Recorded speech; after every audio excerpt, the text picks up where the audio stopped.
Today was event rich, so I have quite a lot to note for this time. More of an extended field report, so here we go.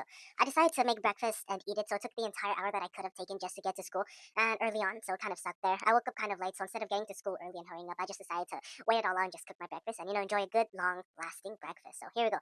First period, I learned more about reflexive verbs along with present progressive verbs. It took me a little bit, but I understand how to use them and conjugate them, but it took me a little bit to jumble up a sentence because if a speaker were to tell me a sentence like that now, it would take me a little bit of time.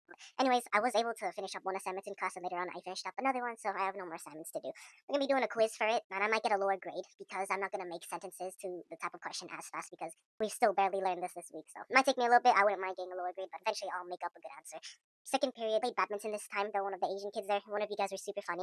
And rarely do I ever give credit to this period, but this time, well, credit to you, Loren. And of course, to the other taller guy, too. Big credit to you. Anyways, third period. This time I finished up a heat assignment lab where we tested food dye in super hot water, how fast and spread versus water on a candle. We tested it on also a candle below a balloon to see how long for the balloon to pop versus a water balloon on top of a candle. I was able to finish up the questions and the conclusion, and scientifically, we did see that balloon pop really fast. I was able to record it too, so I might post it on my Instagram.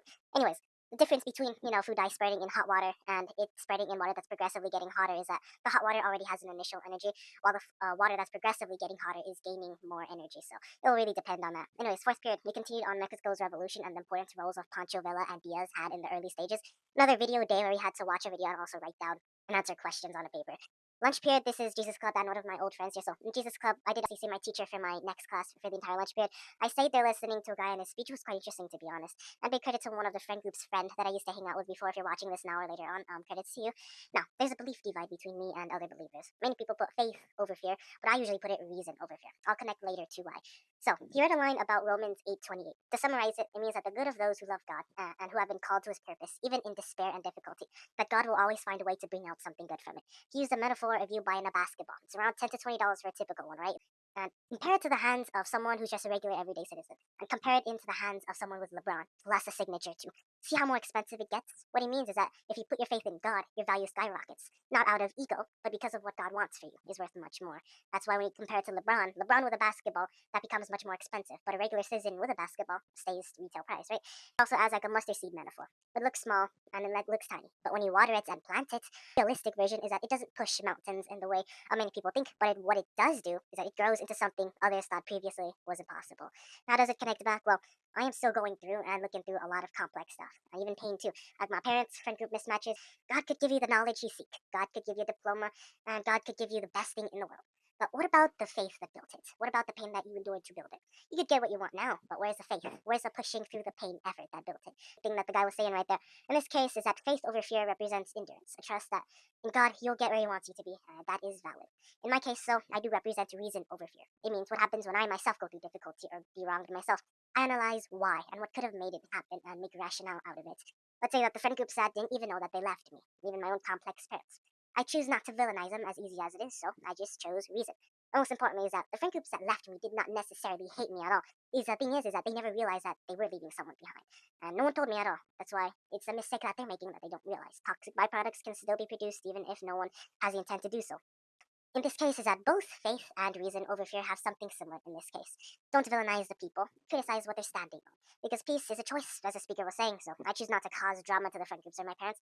But faith advises us to endure it in the name of the good. But I also choose not to endure it in silence, because I choose to name the mechanism of what wronged me and how it could be corrected. Mark out the truth so that others might end up falling into the same traps before. Essentially, the lesson that the speaker taught us today is that put your faith in God, even in the difficult moments that go. And it is motivating. But to tag on to this last lesson, as he said, what I advise is that as you do find the difficulty, I say you find out and reason with the mechanism of what's causing the pain. Name it with reason so it loses emotional power. And so most importantly, you do get what's going on. And out of the lesson, though, my other two friends weren't there, so credit goes to one of the former girls that I was in a friend group once with. As I note, I'm not going to reveal your name. Since I already DM'd you earlier, I'm still going to say it again. You seemed a little bit apprehensive, so please let me know if there's something wrong. Just in the text. This period, it mostly went great. I bet the teacher 60 cents that someone's going to steal the coins again after first period, so I left the coins there. Funny moment is that one of the kids requested to use a restroom after 10 minutes, like right at the mark. So they said that it's past 10 minutes they could go, but the teacher said back, quote unquote, that is so rude. I'm talking to someone else right now, quote unquote.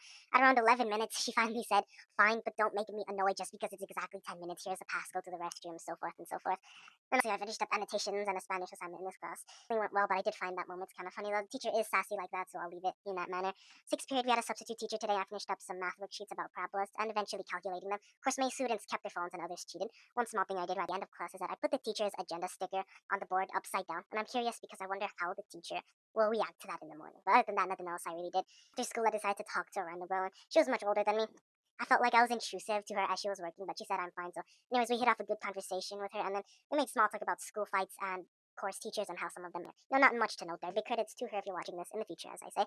Post dismissal time, I spent time in the library at my district, and I hit off a conversation to a girl because she had an IM3 notebook, and she also was doing other things too. I practiced Spanish as she was busy, but right at the end, both of us had an interesting conversation about our opposite schools. She goes to the one that's further away from here, and of course, I won't reveal details of the conversation, but what I do know is that one of her friends is at my school, and she's not friends with them anymore because of what happened. Because is that every time her friend saw her, she mirrored everything that she did, and then she told her that she liked her.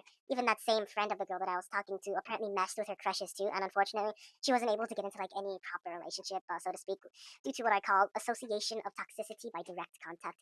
Because her friend was with her, any genuine attempts to actually ask out a boy, any genuine attempts to actually do what she wanted to do, were silenced because of the girl.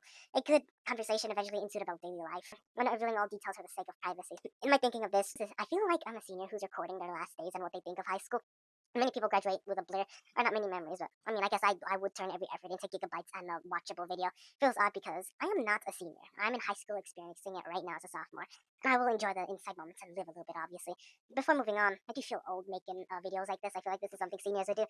But I do the videos anyway because, as I've always said before, I'm a continuity-based boy. So when you graph me metaphorically, I mean just a line that's called y equals x. And that's it. I mean, after graduation, I'm just going on the same slope, same line. But why I'm going in this is that no one really is holding this story for me.